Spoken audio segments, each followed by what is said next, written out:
আমি শেষ করব, একেবারে শেষ পর্যায়ে চলে এসেছি। আমরা জানি যে আপনার ঢাকার পাশেই আপনার একটি শান্তির নীড় আছে, অনেকে বলেন যে সেটি রিসোর্ট। আপনি গ্রামে ফিরে গেলেন কেন?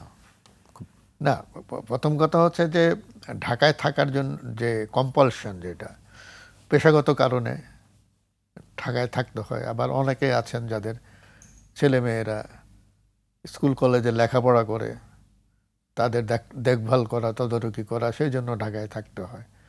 এই জন্য থাকা, তাদের অনেকেরই গ্রামের বাড়ি আছে, কিন্তু তারা সেটা না করে ঢাকায় থাকেন। কিন্তু আমার বিষয়টা ভিন্ন। আমার গ্রামে কোনো বাড়ি ছিল না, নেই, কিন্তু আমার ঢাকায় থাকতে ইচ্ছা হচ্ছিল না। মানে এই পরিবেশ, কম্পালশনও নাই থাকার জন্য। তখন ওই মানে আমার স্ত্রীর সুবাদে তিনি মাঝে মধ্যে গ্রামে যেতেন এবং এক জায়গায় একটা পছন্দ করে একটা জমি কিনেছিলেন তিনি। সেই জমিতে তিনি গাছ লাগিয়েছিলেন, সেই গাছগুলো বড় হয়েছে। তখন এটা দেখে মনে হলো যে না, এইখানে তো থাকা যায়। তো সেখানে গিয়ে আমরা সিদ্ধান্ত নিলাম ওইখানে থাকবো, বাড়ি করে। বাড়ি বানাতে লাগলো প্রায় বছরখানেক। তারপরে আমরা থাকছি, 2 বছর পেরিয়ে গেছে, মোটামুটি অভ্যস্ত হয়ে গেছি। হয়তো মাসের মধ্যে ধরেন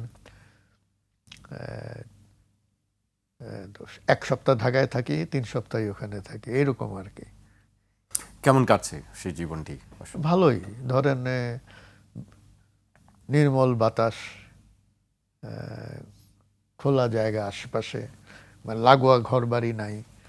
একটু জমি আছে, সেখানে আমরা চাষাবাদ করি।